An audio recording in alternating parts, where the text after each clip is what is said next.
Здравствуйте! Вы смотрите программу ТВ «Кайгол», в которой мы показываем различные нарушения закона, происшествия и освещаем работу правоохранительных органов. В студии Канабек Асанкариев.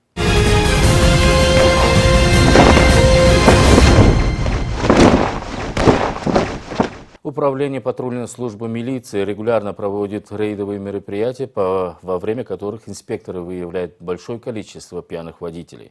В основном эти рейды выпадают на праздничные или же выходные дни.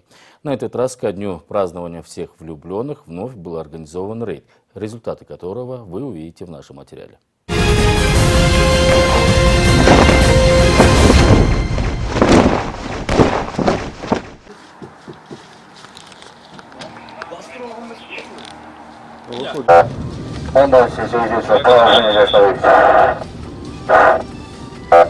Елебаева, Злата Лосова.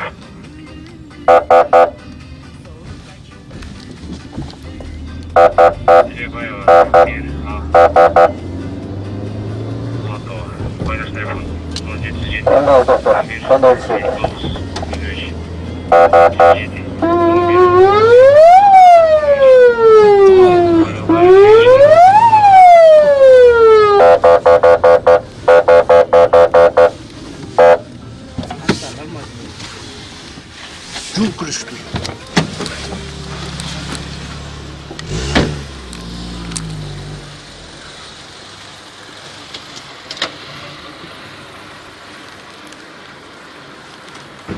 Азыр кілем, мафия қылбайлы қойсыңар болмақ. Жоқ, тоқтау етмесем, сілер кешіп болады, жұқпай қалыпсызды. Мафия қылбайлы, жоқ.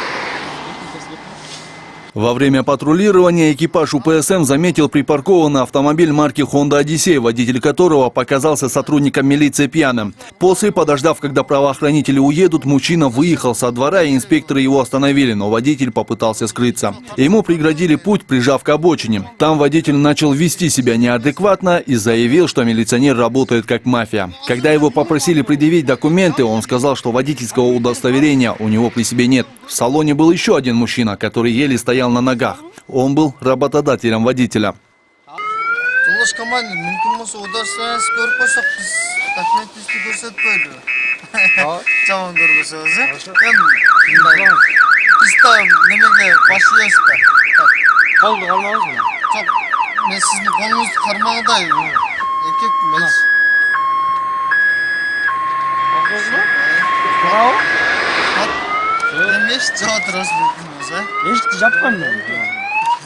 Siz dokumentiniz var koyun, ben kim gördünüz mü? Siz kimden koyun?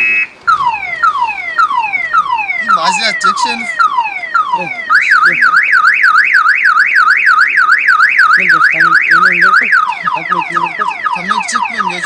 Dokumentinizi soratam Siz siz. tameki de otpaysiz. Mende dokument çok açılmaydı. Dokumentinizi yok mu? Dokumentim çok açılmaydı. Yok mu? Когда я временно остановил, Подожди, пожалуйста. Минуточку.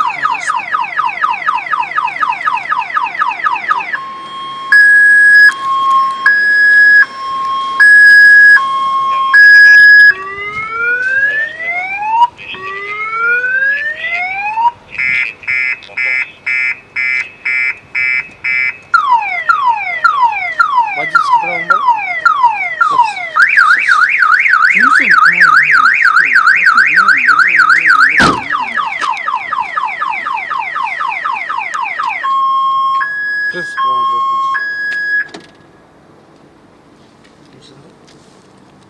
Праваңыз бар. Сіздерге бердім ғой, ке? Праваңыз бербейсіз бе? Ерлан. Мындай қылбайлы, камера тартуда келіп берсең байсы ғой. Бербейсіз. Документіңіз бербейсіз бе? Жоқ, камера көрсетіп қой, ана басына ашқысын бердім мен саған. Я вас отстраняю от транспортного средства. Сіз машинаңызда қалып отырсыз. Себеп дегенде сіз деген ичіп алайды отырсыз машинаны. Жоқ. Вы нарушаете правила дорожного движения. Келіңіз. Мақұл, ел, мен мойын қаламын. Мойын қаласыз ба? Аламын. Анда айтып отырсың ичіп алып. Ичіп алып айдан болып кеткен білесіз өзіңіз, Ерлан. Біз беткенбізбіз.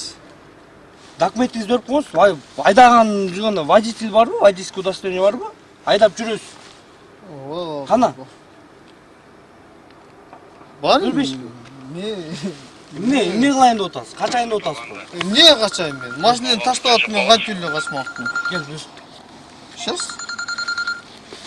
Жок, эмнени берейин мен? Машинанын документин бердимми? Машинанын документин Жок, машинанын ачкычын бердимми? Праваңызды бериңиз өзүңүздүн. Жок, берем деп атам го. Бербейсиз. Отурбасыңар мен, брат. Жок, аз жок менин жаным. Мен көрсөттүм өзүмдүкүн, Эрлан. Жок, хорошо, мейли. Мен Кана машинанын ачкычын бердим. көрсөтпөңүз, документтериңизди Жок, берем деп атам го, аз Кел, кое отуруңуз. тур го, брат. Кое тур. Жок, мейли мен сүйлөшүп алайын. Хорошо. Мен эмне качам мен машинанын ачкычын бергенден, брат? Мен качкан жерим жок. Кел. Ал.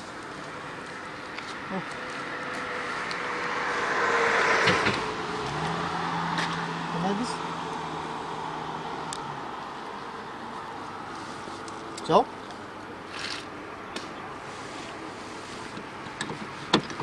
Машинаны аччы. Ключ менен ачсаң, бүттү тиімді екен. Бек. Кетті от. Машина бек. Ачып. Машина кайтамы? Эвакуаторду чакырын. Я. Чакыр өзүн. Эй, качпайт да эч жака. Кармаш деп Сен. Кармаш. Брат, чалып айтат, качты айтат. Жок. Кашты, эчким кашты эчкандай. Он жок. Мыйзам чегиништи. Жок, мейли иштей бер. Документтериңиз барбы байке жаныңызда? Бар тетиң кармачы, камап кетчи. Жок, сен, байке, сен мындай менин карманга жок, мындай коюпсуң байке. Кана документтериңди бербейсиңби? Жок, сен менин карманга мен сен качып кетип арка-берке болгон жерим жок да турабы? Документиң кана? Кана документ? Жок, ошону мындай эле сурабайсыңбы, брат?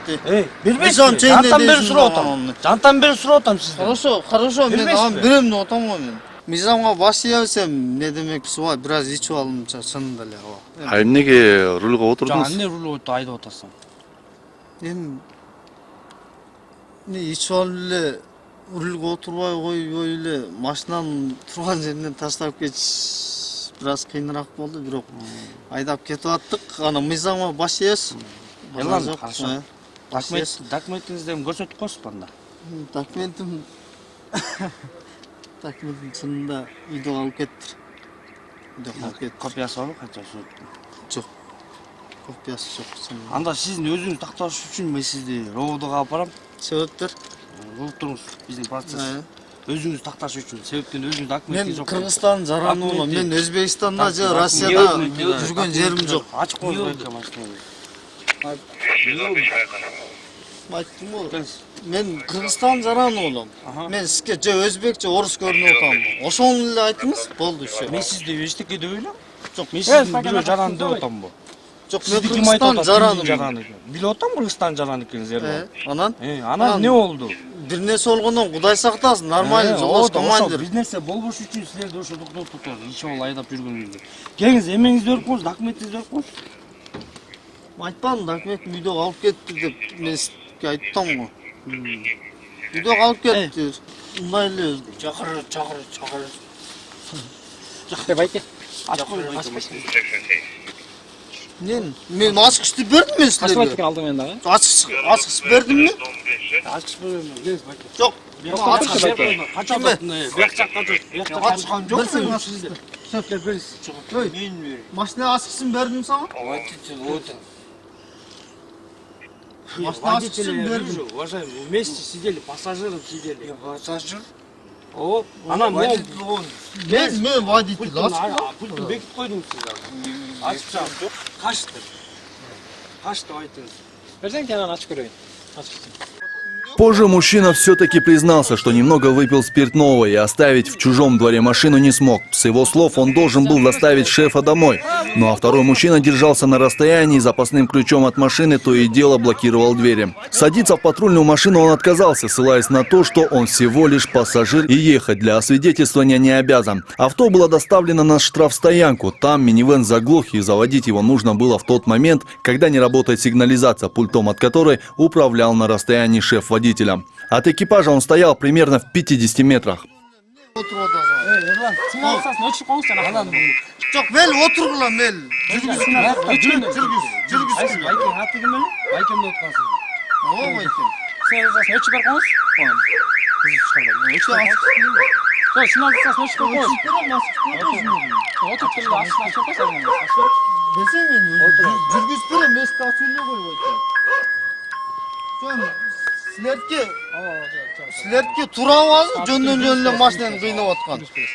Бұлар тартшы жөнден мына. Қайсың отырсаң бірінші, отырсаң андай бер жақта ашып сайып беріп қой. Адыл. Кел отыр. Отырсаң қайсың бірінші. Енді ашып тұр, адам тұрған. Ашып чапма, арзағына. Жоқ, бірақ документ біз үйде алып кеткендіктен қамалып қалдық. Ого. Пультмес. Мен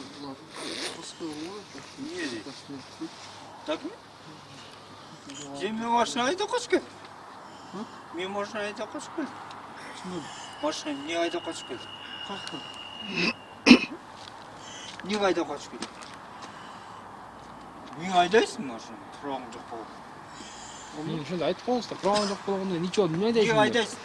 Он все же подошел к правоохранителям и заявил, что это его машина и намерен ее забрать. Также он отметил, что его подчиненный без спроса взял машину, и если ему сию же минуту не отдадут ее, то он напишет заявление об угоне. Он также обвинял своего водителя в том, что из-за него придется платить штраф. Между ними завязалась перепалка.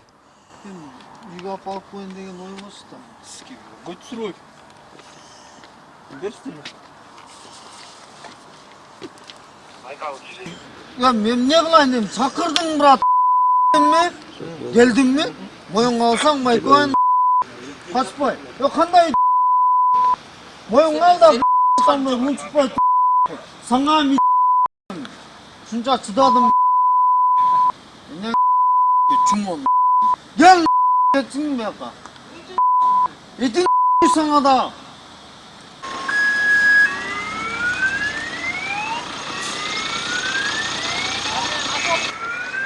Мен тамамен нерсін ортасына.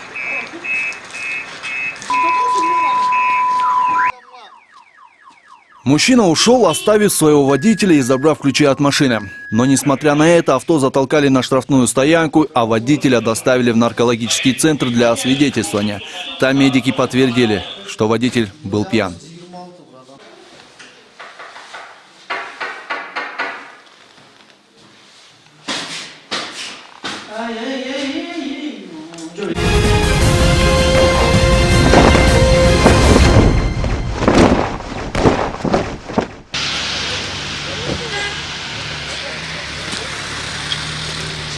Это моя машина.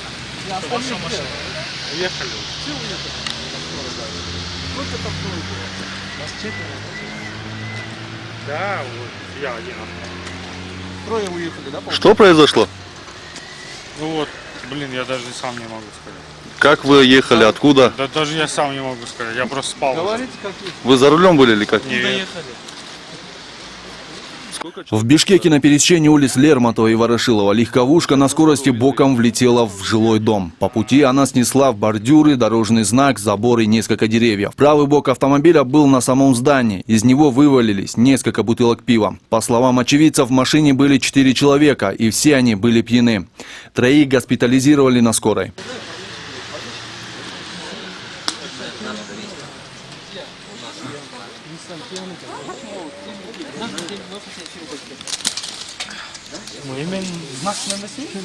Они оттуда летели, с той стороны, с этой стороны. Расскажите. Они как, откуда ехали? Ну вот они, получается, ехали с востока на, точнее, с запада на восток. Я вот в соседнем дворе припарковал машину, только закрыл машину. Отвернулся от того, что услышал такой сильный звук от того, что машина ударилась. Там были искры аж. И потом в последующем услышал звуки там бам-бум-бум-бум. И прибежал сюда, и вот уже здесь было в машине 4, все пьяные. Водитель тоже был пьяный, да? Да? А повреждения какие были? Ну, они все в принципе, ходили. Водитель был весь в крови, лицо в крови было. И вот только что буквально скоро их забрала. По фронт заехал, ну, 100 точно у него, 120 может было.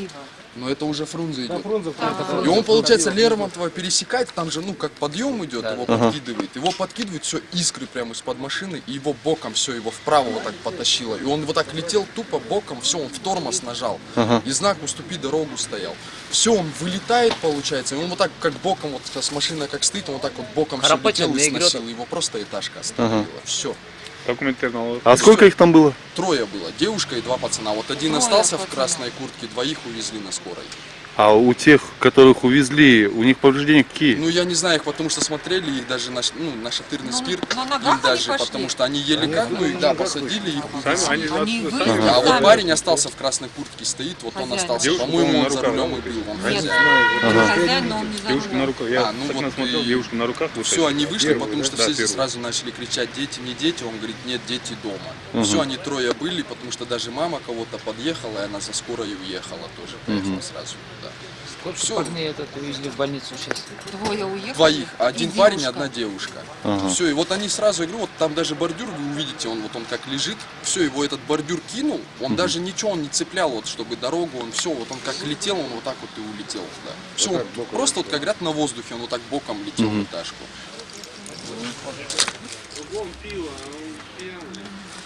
Очевидцы также указали на парня в красной куртке и заявили, что именно он был за рулем. Тот, в свою очередь, отрицал, что он и его друзья пили, и с его слов он сидел на заднем сидении. Не, они юзом пришли, юзом. Пришли? Так же, да. Так шли, так и пришли.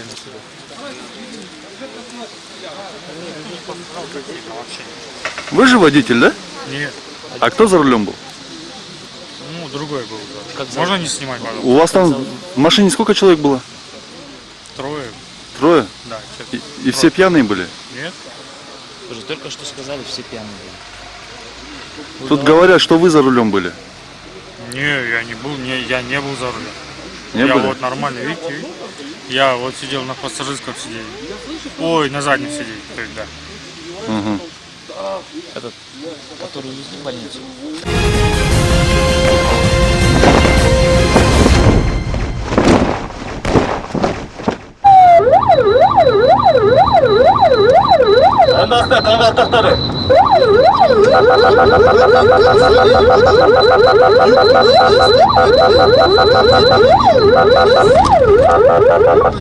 Водитель этого автомобиля привлек к себе внимание экипажа УПСМ тем, что проехал на запрещающий сигнал светофора, после чего за ним началась погоня. Через громкоговоритель правоохранители просили его остановиться, но тот не подчинился и уехал дальше. Проехав несколько километров, из авто повалил дым, и водителю пришлось остановиться. Оказалось, что при повороте водитель задел столб левым краем авто, что и привело к неисправности.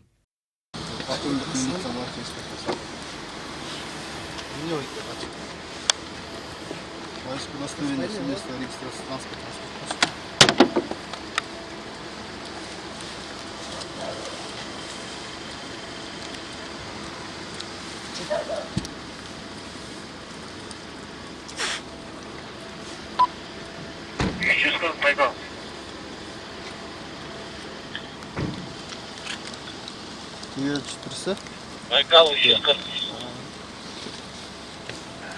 сколько? Урманжан Датка, 224 var kovuç. Байкал,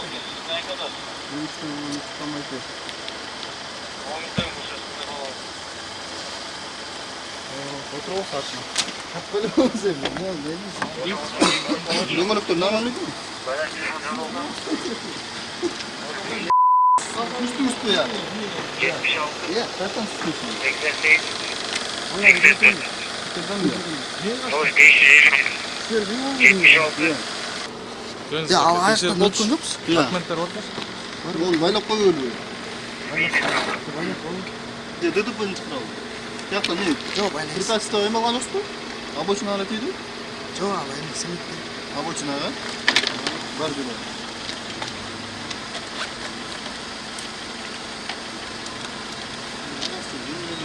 Мен қолманда.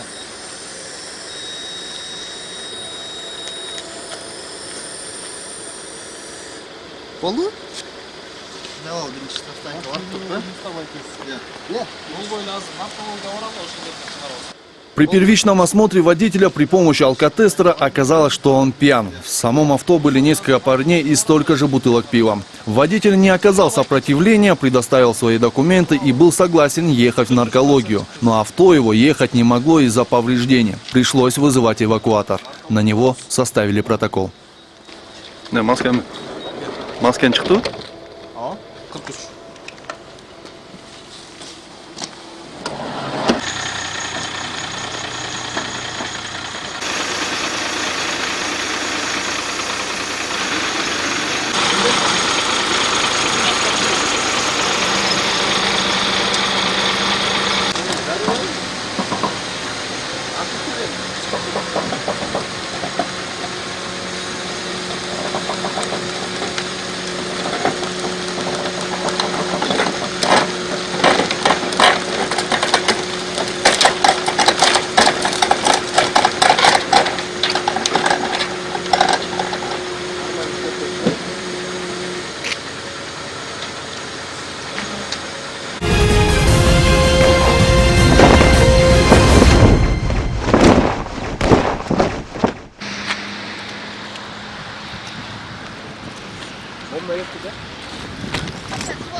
На пульс 102 поступило сообщение о том, что легковое авто на скорости влетело в БЧК. Произошло это на пересечении проспекта Чуй и улицы Чолпанатинская в ночь на 16 февраля.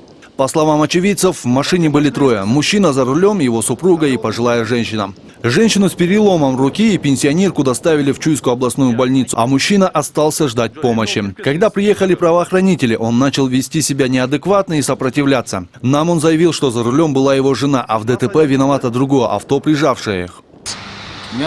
Гольф. Қызат. Sizde? Қандай қара гольф? Еліншегімді қызат. Анам. Қайра қызаттан кейін мойылдан қызғандан кейін еліншегім рөлді қорқыт. Шардан қорқыт айдаған. Мен тойда мойным алам. Ешкенін мойным алам. Мойы жертвада мияқты тем. Мойы шардағы жас баларын айдағандары Ого жоқ, мынаяқтан қызғанда. Машина өзіңіздікі? Машина өзімдікі. Тойдан келіп жатқансыз? Тойдан келіп жатқансыз. Машинада кім бар өлі? Қорыққаннан апа деген сезген ойнам дейді. Көрген адамдар айтып отпай, жалғыз болған, сіз ішінен алып шыққан, башқа ешкім шыққан жоқ деп отпай. Өзі еле келіп кетті дейді. Машина ішінен сіз жалғыз еле шықты деп отпай. Жігіттер, қойғы чайынан мен қандай ішсем дағы, қандай қылсам еншегім 8 жылдан бері рөлде жүр. Машинада кім бар өлі Мен байке? өзім тоқықтым. Машинада кім бар ілі байке айттырып? Еншетін апам 85-тегі апам ептеп суырып шықтым. Сіздер азырле келдіге. Алар қаяқта азыр? Азырле келді. Сіздер 5 сағаттан кейін келдіге. Жігіттер. Жоқ, келіншегіңіз сапаңыз қақыда? Аяқтан келемін. Сіз жаңылы таксиге салып жүрінді айтпадыңыз біле? Жоқ, таксия салған жоқ. Аяққа кеткенін де біле қалдым. Мұлар кейін келдіге жігіттер.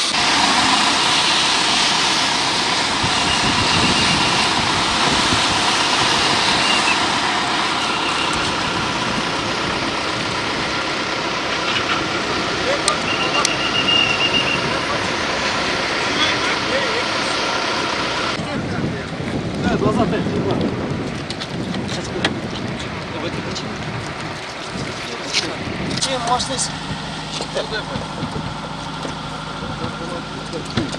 Уважайте, моя жена. Аккуратно. Ya Bayke, bu aldıklarına böyle akkuratlı olmasın. Orada ben akkuratlı böyle çok akkuratlı durmayacağım.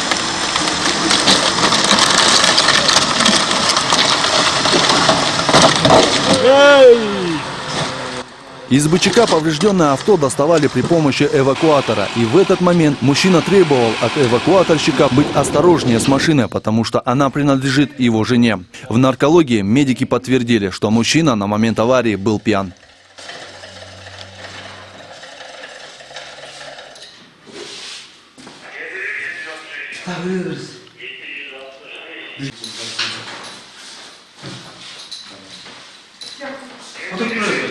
Какие проценты?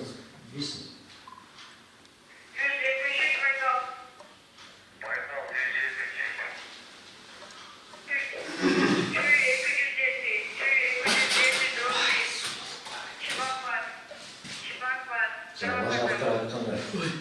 30% qo'yib qo'ysalar.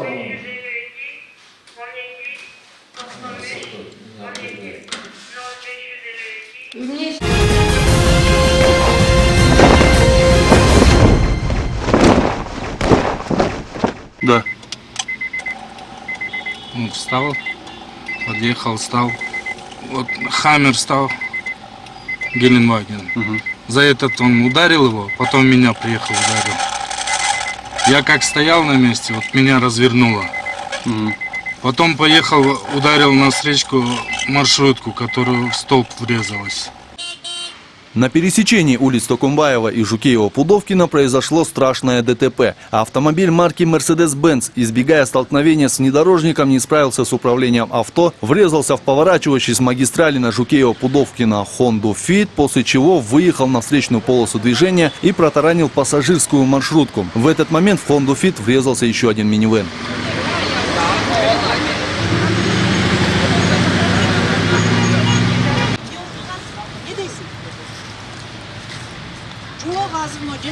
Авария болгон экен, ошого келди.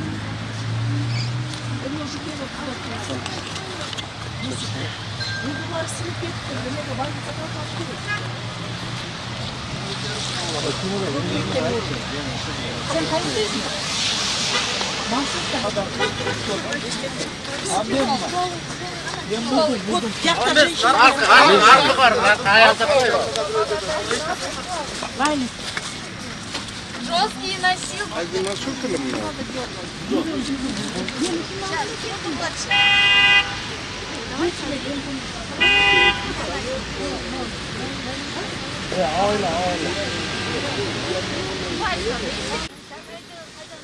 Прибывшие на место происшествия медики начали оказывать помощь пострадавшим пассажирам маршрутки. На земле лежали парень и женщина, у которой был перелом. Двигаться и самостоятельно встать она не могла. Вокруг маршрутки ходил еще один пострадавший, который отделался ушибом и легким испугом. Водитель Мерседеса сидел у АРК, кому-то звонил и жаловался на боли. Когда к нему подошли медики, он потерял сознание.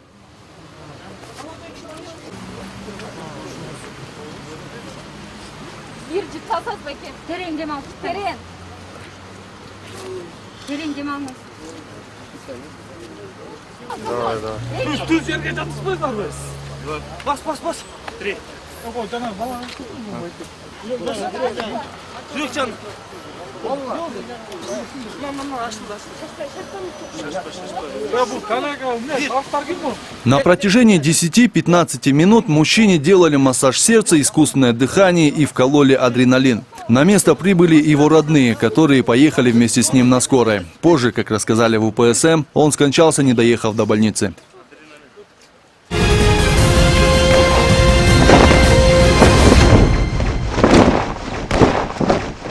Мыйзам боюнча бардык дары-дармектер бир гана дарыканаларда сатылып, ал үчүн Саламаттыкты сактоо министрлигинин атайын уруксаты болушу шарт. Ал эми бүгүнкү күндө базарларда башаламан дарылардын сатылып келгендиги баарыбызга эле маалым. Андай жайларда дары-дармектин уруксат кагазы эмес, жада калса сатуучунун тийиштүү адистиги да жок болуп чыгат. Бул албетте кооптонууну жаратпай койбойт. Анткени башаламан жайлардан дары сатып алуу ден соолукка зыян эмес деген кепилдик жок. Андыктан уруксаты жок дары саткандар менен каржы полициясы ар дайым күрөшүп келет. Имеется в виду, мы не говорим то, что этот продукт, он, допустим, какой-то там плохой, либо мы просто хотим сказать то, что у вас должна быть лицензия на продажу, вот смотрите, да, лечебные пластыри. Вот, ОСО, фармацевтическая компания Цинма, провинция Анхой. Решит то, что у нас отсюда, мы их обратно вернем. Мы в этом протоколе обыска все укажем. Все, что мы взяли, до каждой штучки мы все укажем. То есть без вести алкоголь только бесплатно. Департамент лекарственного обеспечения при Минздраве обратился в финансовую полицию для совместной борьбы с незаконной торговлей лекарствами на рынке Бишкека. Фармацевты заявили, что на рынке Дордой есть несколько контейнеров, где кроме косметики и кремов продают лекарства неизвестного происхождения. Данный факт был зарегистрирован в ЕРПП и начато досудебное производство, после чего правоохранители заявились к этим продавцам.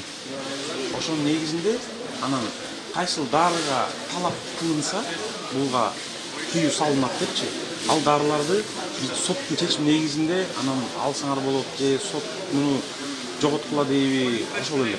А калган буга күйүү салынган жок, булар сатыла берсин деген дарыларды кайра беребиз деди кайра. Сүйлөштүк. Все, брат, давай, обсчитывай. Эжеке кечиресиң, ол дарыларды сатканга лицензия керек экенин билчиңиз беле? Жок. Булар баары эле крем көбүнчө бизде в основном крем, мазь, все наружное применение. Бирок беркинде таблетка немелер бар да. Таблеткалар эми бар болгондо аларды биз аз эле эмеде алып келебиз. Мисалы алып келип бергендер эле сатып беребиз болду.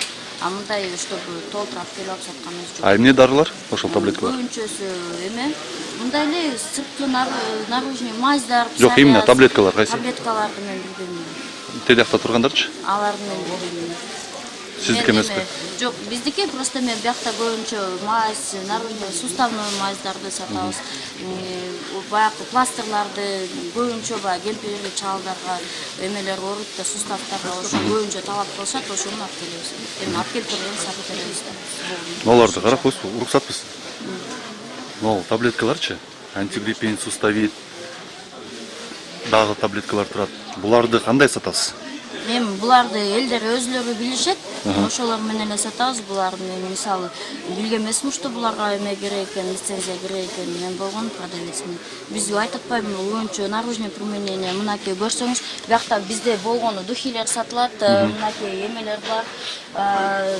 Мындай мисалы булар жалаң кожага кеткен нерселер да. Бизде ушулар көп, действительно. Шампунь, крема, буларга мен мисалы билген эмесмин, что могуга мисалы лицензия керек экен, если честно. Но болчу эжеке? Эми булар болсо эме да. Булар билбейм кандай экенин. В нескольких точках были найдены лекарства. Это как обезболивающие препараты, так и простые таблетки от простуды и головной боли. Среди них были и биологически активные добавки, и препараты для поднятия мужской потенции.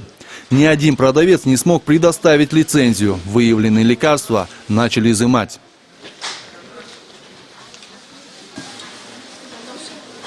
О, спрыгнет. Хорошо.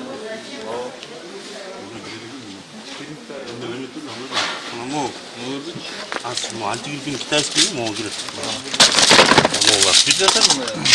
Где на китайский антигриппин, да?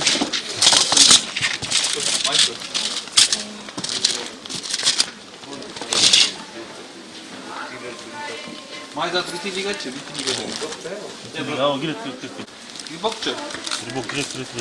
Составын көрші состав не екен? Вино екен?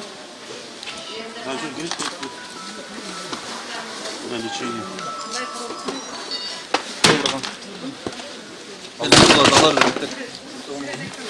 Буларды можно, не можнаны угуп тур. Одну секунду, токтоп тур.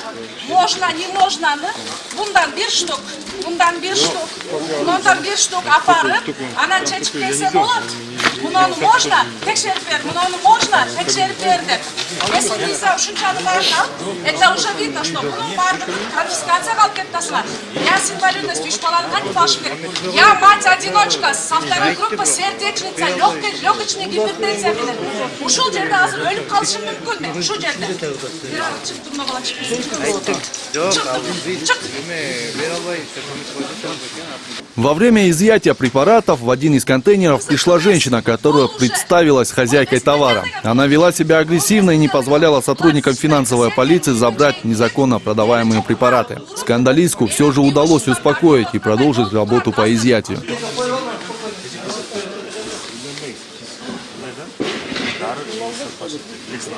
Мен билем, бирок почему пластырларды баары чогултулганы түшүнүксүз? Вот это пластырларды почему чогултулганы түшүнүксүз? Лечебный пластырларды сен союз ордунда тургойгонсуң, союз ордунда абсолютно биз аптекадан сатып алып чапта жүзүнүн баардыгын все знают. Бул азыр просто эле болуп атат, бекте алып чыгып кетиш керек болуп атат да. Силерге деген тыюу салынат буларга деген десе, өзүнчө тыюу буларга деген салынбай, сатып берилсе, муну кайрылыштерге кайрып берет. Кайрып келген эч качан болгон эмес. Андай болбойт. Почему андай жалганды айтасың? Кайрылып эч качан эчтеке келбейт. После все эти контейнеры были опечатаны, а изъятый товар был направлен на экспертизу.